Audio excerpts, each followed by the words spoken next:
On the morning of February 17, 1944, the first wave of American carrier aircraft approached Chuuk Lagoon from the east, flying low over the Pacific to avoid radar detection.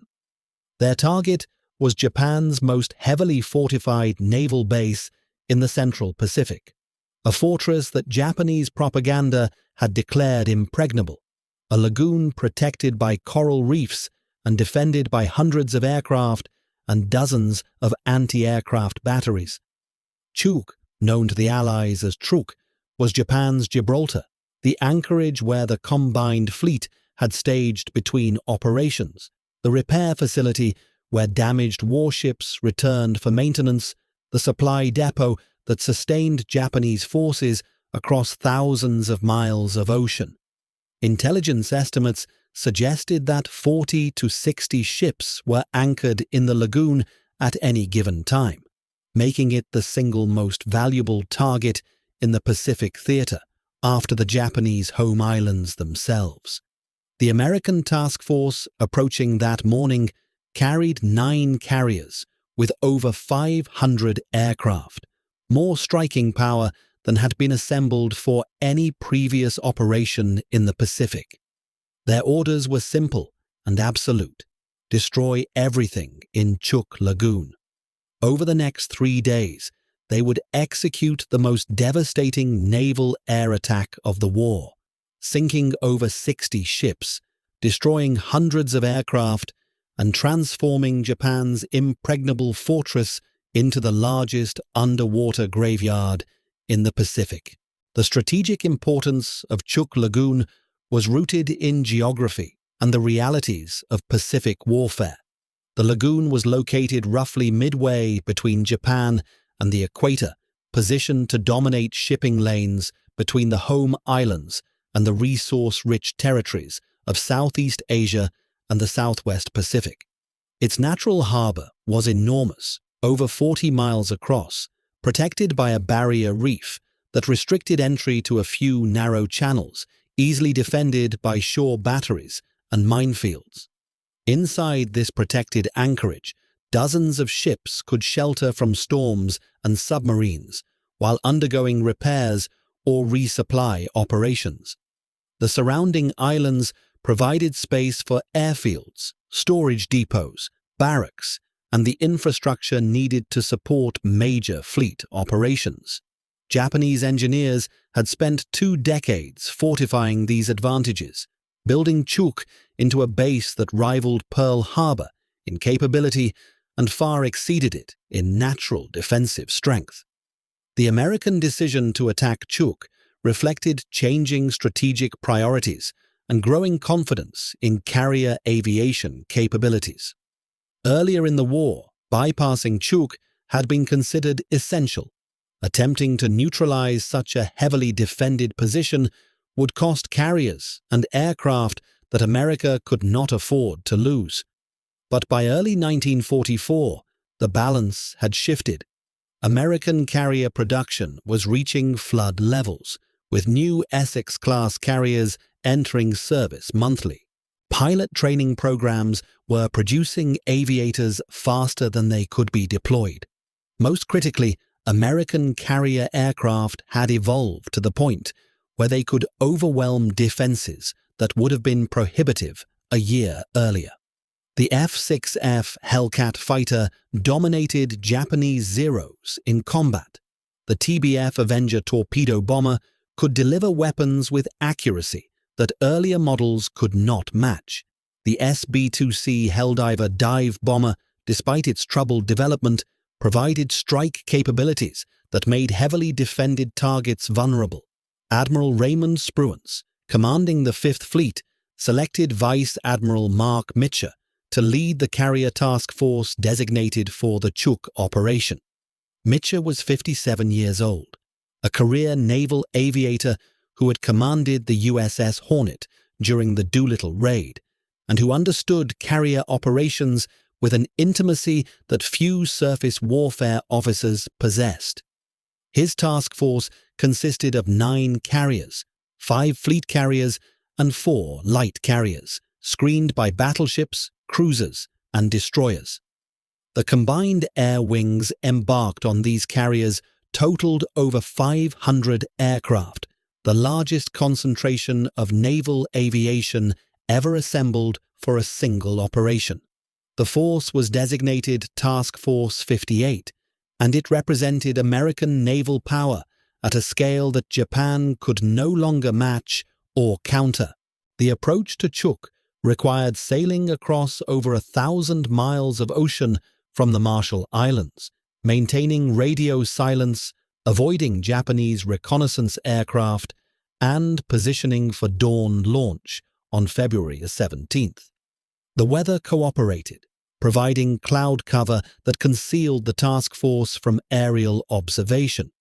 Japanese intelligence, focused on American movements elsewhere in the Pacific, failed to detect the massive concentration of carriers steaming toward their most important base.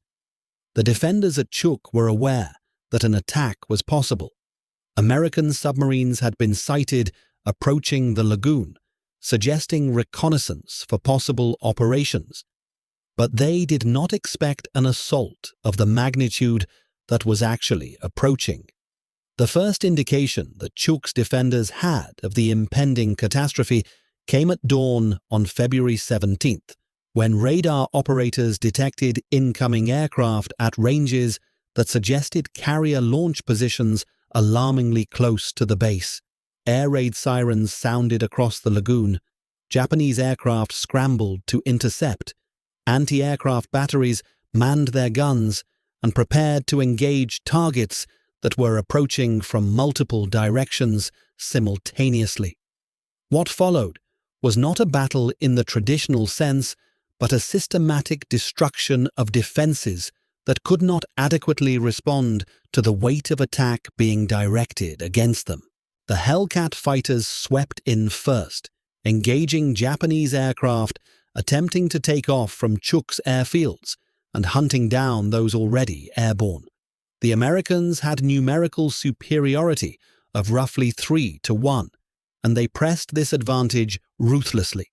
Japanese Zero fighters, which had dominated Pacific skies in 1941 and 1942, were now outmatched by aircraft that were faster, more heavily armed, and flown by pilots whose training and experience exceeded that of their increasingly inexperienced opponents. Within the first hour of combat, American fighters had established air superiority over the lagoon, shooting down dozens of defenders and leaving survivors unable to coordinate effective resistance. With air superiority secured, the strike aircraft moved in. Dive bombers targeted ships anchored in the lagoon, releasing their ordnance from altitudes that made accuracy almost guaranteed. Torpedo bombers launched from low level against vessels that attempted to maneuver for escape but found themselves trapped in waters too confined for effective evasion.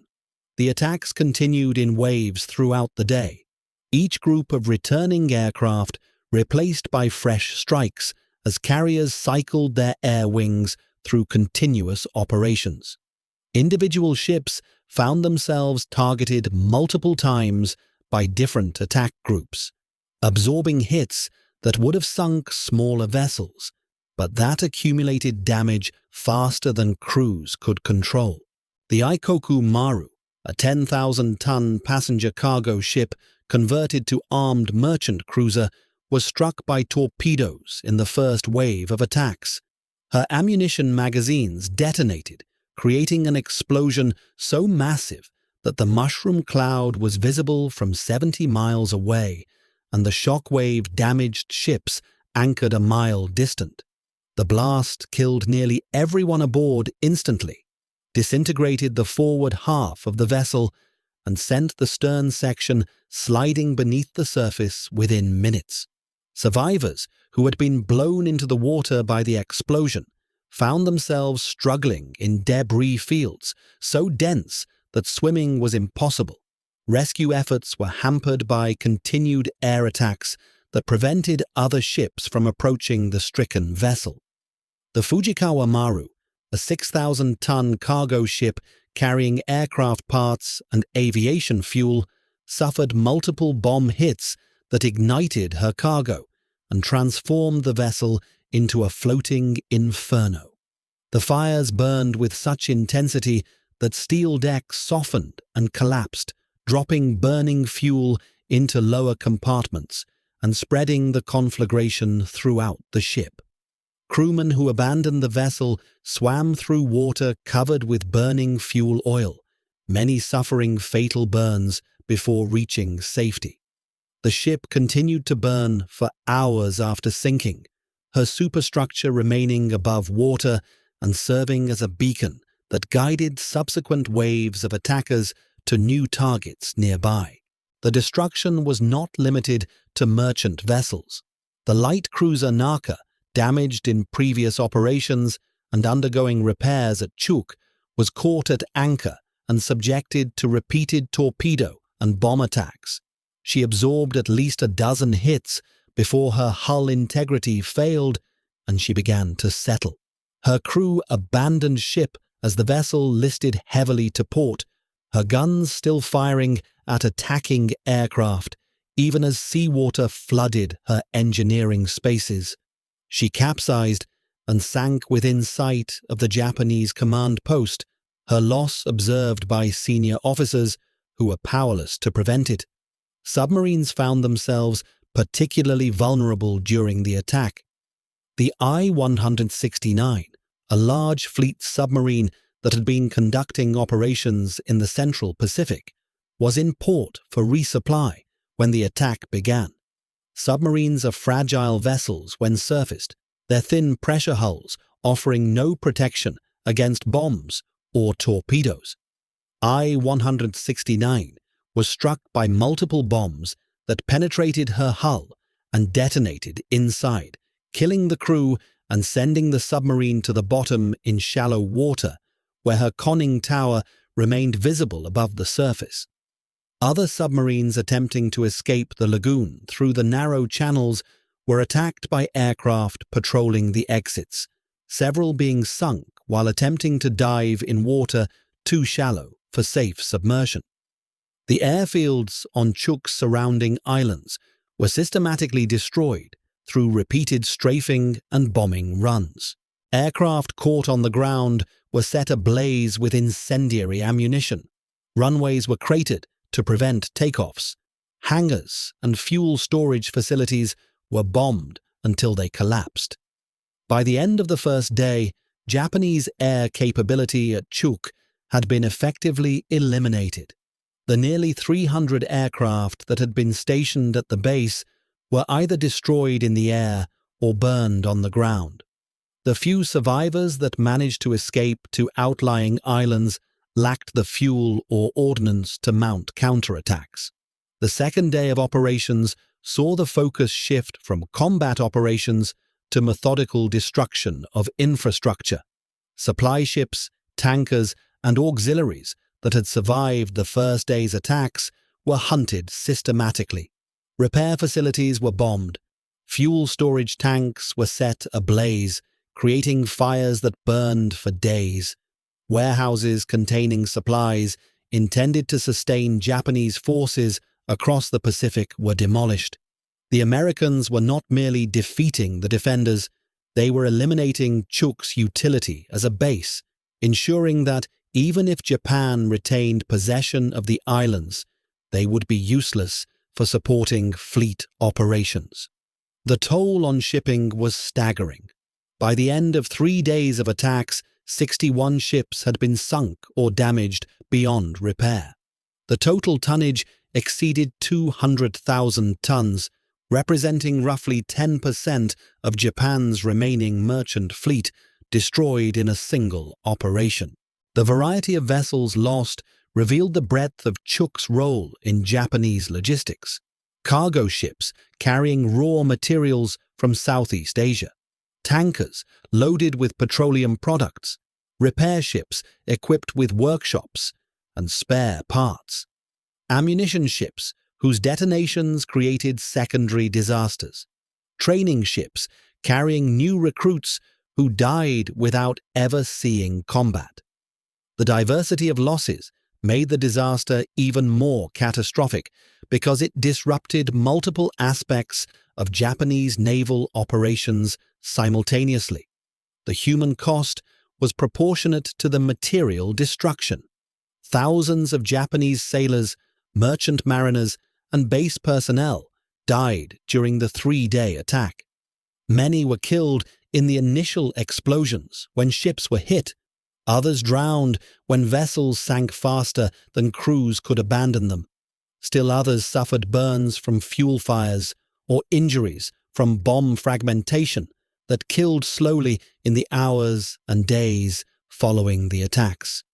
The medical facilities at Chuuk were overwhelmed immediately, unable to treat the hundreds of casualties that arrived during the first day alone. Wounded men died waiting for treatment that could not be provided. The American losses, in contrast, were remarkably light. 25 aircraft were shot down during the 3 days of operations, representing less than 5% of the attacking force. Most aircrew who were shot down were recovered by submarines, positioned around the lagoon specifically for rescue operations. The submarines themselves conducted their own attacks on ships attempting to escape through the barrier reef passages, adding to the toll of vessels destroyed. The disparity between American losses and Japanese losses reflected not merely numerical superiority, but technological and tactical advantages that had accumulated through 2 years of Pacific warfare. The psychological impact of the Chuuk attack on Japanese strategic planning was profound and immediate. The base that propaganda had declared impregnable had been devastated in 3 days. The combined fleet, which had used Chuuk as its principal forward anchorage, withdrew to bases farther west, conceding control of the central Pacific. Resources that might have been used to reinforce Chuuk were redirected to other positions considered more defensible. The myth of Japanese defensive superiority, already eroded by defeats at Midway and in the Solomons, collapsed entirely. American carrier forces had demonstrated that they could strike anywhere in the Pacific with overwhelming force, rendering no Japanese position truly safe. The immediate aftermath of the attack saw Chuuk transformed from operational base to abandoned wreckage. The Japanese garrison remained, unable to evacuate and lacking the resources to rebuild. Supply ships that might have sustained them were at the bottom of the lagoon. The airfields were unusable, cratered beyond repair, with the equipment needed to fix them destroyed in the attacks. The base that had housed 40,000 personnel before the attack was reduced to a fraction of that number, with survivors scavenging supplies from wrecked ships and abandoned warehouses. Malnutrition and disease became endemic as the blockade imposed by American submarines prevented supply vessels from reaching the isolated garrison. The decision not to invade Chuuk, but instead to bypass and neutralize it through air attack, represented a maturation of American Pacific strategy. Earlier in the war, such heavily fortified positions would have required amphibious assault, costing thousands of American casualties to capture. By 1944, American commanders understood that bases rendered useless through destruction of their infrastructure and isolation through naval blockade required no invasion. The garrison at Chuuk would remain until war's end, irrelevant to operations, consuming no American resources beyond occasional reconnaissance flights to ensure they remained inactive. Bypass strategy, enabled by carrier aviation and submarine warfare, allowed American forces to advance across the Pacific while avoiding costly ground combat at every fortified position. The wrecks that now rest on the floor of Chuuk Lagoon have become one of the world's premier diving destinations, an underwater museum where the violence of war is preserved in remarkable detail. The crystal-clear water, the lack of salvage operations, and the absence of strong currents have left the wrecks in conditions that allow divers to explore cargo holds, engine rooms, and crew quarters frozen in time. Ships still hold their cargoes, aircraft parts, trucks, artillery pieces, personal effects, creating scenes that are simultaneously fascinating and haunting.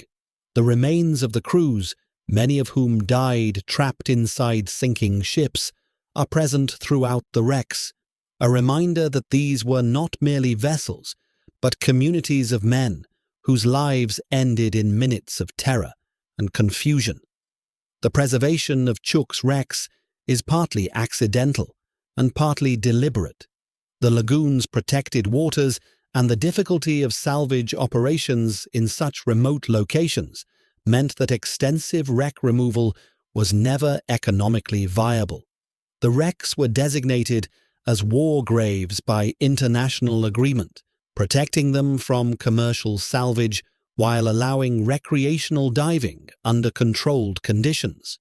This combination of circumstances has created a time capsule where the material culture of 1940s naval warfare is preserved with fidelity that no museum could match. Divers exploring the Fujikawa Maru find her hold still containing Zero fighter aircraft, their fuselages intact, their instruments preserved, waiting for assembly that never occurred. The San Francisco Maru, a cargo ship sunk while loaded with military vehicles, rests with tanks still chained to her decks, their guns pointing uselessly at fish that swim through open hatches. The Aikoku Maru, a fleet oiler that burned and sank with her fuel cargo still aboard, leaks oil droplets that rise slowly through the water column, a phenomenon that will continue until the tanks finally rupture completely, decades or centuries from now. The environmental legacy of Operation Hailstone continues to this day. The fuel oil trapped in the sunken vessels represents an environmental hazard that will eventually require remediation. The ordnance carried by many of the ships, torpedoes, depth charges, artillery shells, remains potentially dangerous despite decades of immersion. The biological colonization of the wrecks has created artificial reef systems that support marine life, transforming instruments of war into foundations for ecosystems. The lagoon has absorbed the catastrophe and made it part of its structure, neither forgetting nor being defined by the violence that occurred there. The strategic analysis of Operation Hailstone reveals it as perhaps the most efficient naval operation of the Pacific War measured by resources expended versus damage inflicted. 3 days of carrier operations destroyed 10% of Japan's remaining merchant fleet, eliminated a major base, and demonstrated American capability to project power anywhere in the Pacific. The cost was 25 aircraft and their crews. No carriers were damaged. No surface ships were lost. The operation demonstrated what American industrial capacity, combined with technological superiority, could accomplish when properly coordinated and executed. The lessons drawn from Chuuk influenced subsequent operations throughout the Pacific. The successful use of massed carrier aviation against heavily defended positions validated the fast carrier task force concept that would dominate American naval strategy through war's end. The effectiveness of bypassing rather than invading neutralized bases allowed more rapid advance toward Japan. The demonstration that no Japanese position was safe from attack helped erode enemy morale and complicated their strategic planning. Chuuk was not merely a tactical victory, but a strategic template that shaped how America would fight for the remainder of the war. The memorial to those who died at Chuuk exists in multiple forms. Japanese sources list the names of servicemen killed during the attack, preserving their memory in records that families could consult after the war. American casualties are similarly documented, their sacrifices acknowledged in official histories and memorial services.